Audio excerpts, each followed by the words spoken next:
Parlons maintenant des marchés boursiers. Si vous aimez les montagnes russes, là, hier, après une journée de chaos, les marchés tentent un rebond. Donc, après 3 jours de dégringolade, Andréane est là pour nous en parler. J'ai envie de dire enfin, et bonne chance à vous aussi pour nous expliquer tout ça. On les a vus tomber en bas de la table. Et là, tout à coup...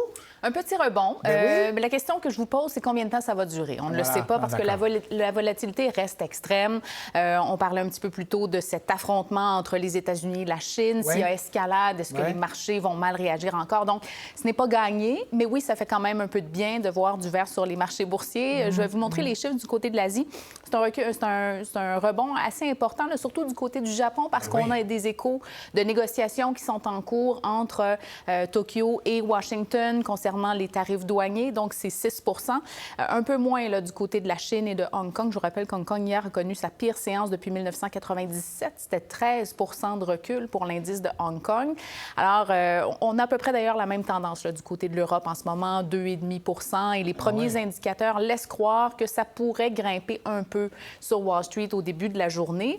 Alors, ça reste à voir, mais c'est sûr que c'est insuffisant pour compenser les pertes des derniers jours. Vous avez parlé de dégringolade. Sur 3 jours, pour les indices boursiers sur Wall Street, c'est à peu près 10 de recul pour l'ensemble des marchés boursiers.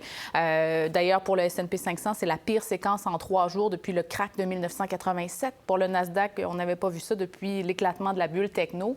Et depuis les derniers sommets en bourse, c'est du 10-20 pour ces indices-là. Ça fait mal.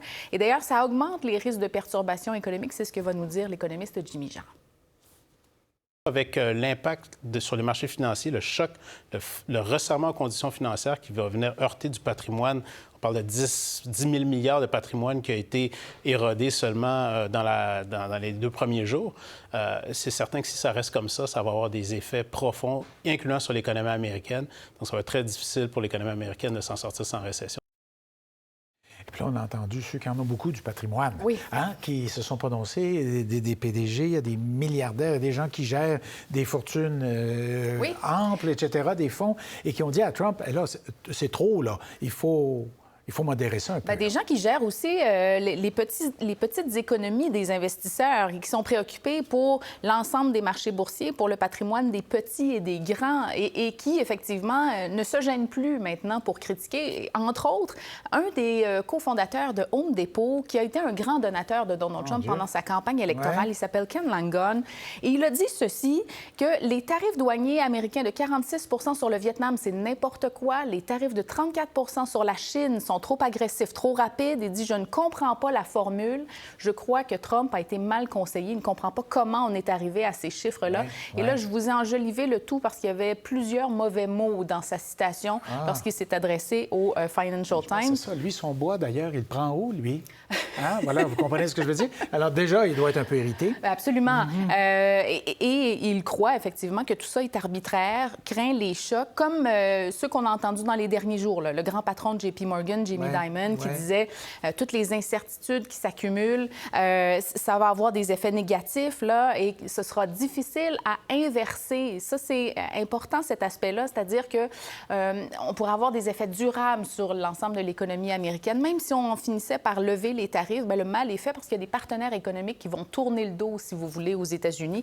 Lui, c'est sa lecture. Et encore pire, chez Pershing Square, Bill Ackman, grand investisseur, qui dit qu'on se dirige vers un hiver nucléaire. Lui, il parle d'une guerre économique nucléaire auto-infligée avec des impacts dramatiques pour l'économie américaine. Oui, Seigneur. Alors, les petits investisseurs, est-ce qu'ils doivent chercher, ont-ils un abri nucléaire? Un abri nucléaire pour ce qui se passe en ce moment, non, mais on a tellement les yeux collés sur ce qui se passe en ce moment qu'on oublie ce qui s'est passé avant, Marc-André. Et au final, les petits investisseurs ne sont pas dans une si mauvaise situation si on regarde l'évolution du S&P 500 au cours des dernières années, des dernières décennies. Il y en a eu des crises.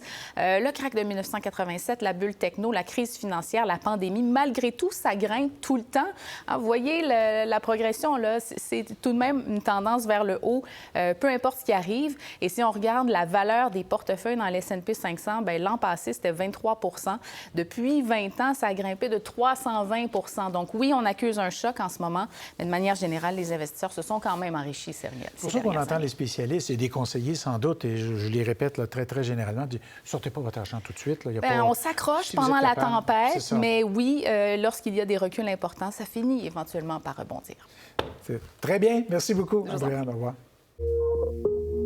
Pour voir nos émissions en entier, rendez-vous sur la chaîne Ici RDI.